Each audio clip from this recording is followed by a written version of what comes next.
Matt Gaetz is out, and Morning Joe and Mika lose their number one fan. Oh no! Let's get ready to rumble! You can't handle the truth. Somebody on top of the line!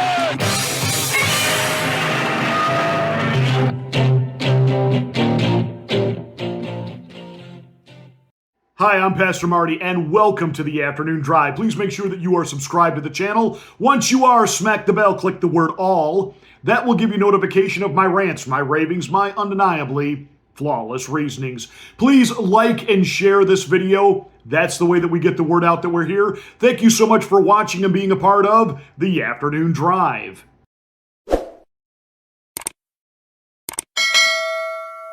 Well, 24 hours after Matt Gaetz spent in meetings with members of the United States Senate, he has decided to withdraw his name from consideration to be the Attorney General.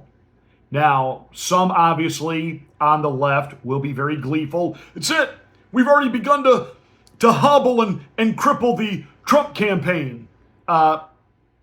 Let's be really clear about what this is. As I said yesterday, and I'll just reiterate again today, these are things about Matt's life that have been known. The DOJ under Merrick Garland, which absolutely under no illusion hates not only Donald Trump, but anybody that is MAGA or thinks like a Donald Trump. And Matt Gaetz is certainly a firebrand, and we have enjoyed watching him inflame and flame when he has done congressional hearings as a U.S. representative representing the state of Florida. That all said, if Merrick Garland and this Justice Department, which, as the old saying goes, could indict a ham sandwich if they wanted to, chose not to bring any actual charges against Matt Gaetz, that means there really is no there. There's nothing to quote unquote disqualify him in the sense of a legal standing. But there is obviously plenty that would be personally embarrassing for Matt Gaetz, who is now married, and by his own admission, when he was a young man, engaged in, shall we say, the kind of behavior that most conservative Christians would not exactly look favorably on. And it puts him kind of in the same light as a Bill Clinton and, that other side of the aisle. That all said, this is not a judgment on Matt Gaetz and his personal life. There was no criminality ever charged in what Matt Gaetz did. But obviously, he has a wife, and this, I'm sure, has been matter of discussion in his home, and just the idea of having it all paraded out in public. And we know the kinds of statements that the Democrats would run to CNN and MSNBC. Well, maybe not MSNBC, seeing as how they're about to go off the air. We know what the left would do to spin this all up. And so Matt Gaetz basically said that, you know what, I am becoming a distraction for the Trump administration. So you know what I'm going to do? I'm going to take my name out of consideration, and I wish Donald Trump well, and I will do everything that I can to make sure that Donald Trump and his agenda gets through and he becomes a president of great consequence in making America great again. Okay, let's unpack this just a little bit. Obviously, there's some personal things here. He would rather it not be splashed all over. And we know that certain people have leaked copies of the report, so it is going to be splashed out at some point, some way. But nonetheless, he has just said, you know what, that's enough. I'd like to, hang on to a shred of dignity here. That said, Donald Trump has been adamant that he would not withdraw his name, that he would stick with him. But I'm pretty sure that yesterday the handwriting was on the wall. Whether it came directly from Donald Trump or a MAGA Trump senator pulling Matt aside yesterday and saying, look, we just don't have the votes. And we've got a lot of other things we've got to get through, and especially with the world being on the cusp of World War III, we have got to get Tulsi Gabbard in there, and we have got to get our other nominees in there. And with what we want to do and accomplish with RFK Jr., et cetera, et cetera, et cetera, you're becoming a real lightning rod here. Donald Trump tweeted out that Matt Gaetz is a great guy, wishes him well, and has no doubt he will be successful in whatever his future endeavors are. Now, he resigned from this Congress, which, begs the question, can he still go back because he won re-election? So when the next Congress comes in session, January, will he be there for that? Will Donald Trump give him some type of position within his administration that does not require Senate approval? We don't know. What we do know is this. Matt Gaetz, I think, would have been a great attorney general. He certainly would have been a bomb in there that would have literally shaken things up.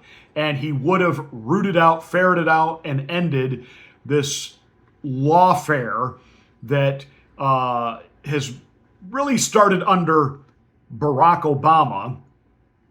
Donald Trump could have continued it, but decided to do what all Republicans do, was, you know what? We're going to rise above that. We're going to just simply, quote unquote, do the people's bidding. And you know what? Everybody else, all my enemies, they'll come on board. And of course, we know what happened.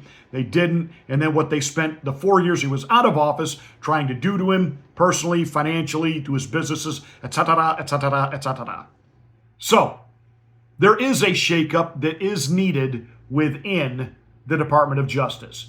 It's just simply not going to be Matt Gaetz. What I would love to see Trump do is nominate someone that will have the left screaming, no, bring Matt back, bring Matt back. Not this person, bring Matt back. I don't know who that person might be, but I am certain that whoever Donald Trump nominates next is not going to be another Jeff Sessions. This is not going to be another Bill Barr. There'll be no establishment, well respected on both sides of the aisle. This is going to be a literal shakeup. That's what's coming. Matt is out. We do wish him well, and the Trump train rolls on. Meanwhile, is it just me, or is Rosie ODonnell starting to look a little bit like Kim Jong-il from North Korea? I said that because everyone knows that a couple days ago, Mika and Morning Schmuck admitted to their viewers that they made the trip to Mar-a-Lago last Friday and kissed the Pope's ring and, met with Donald Trump. Of course, they were going to speak truth to power.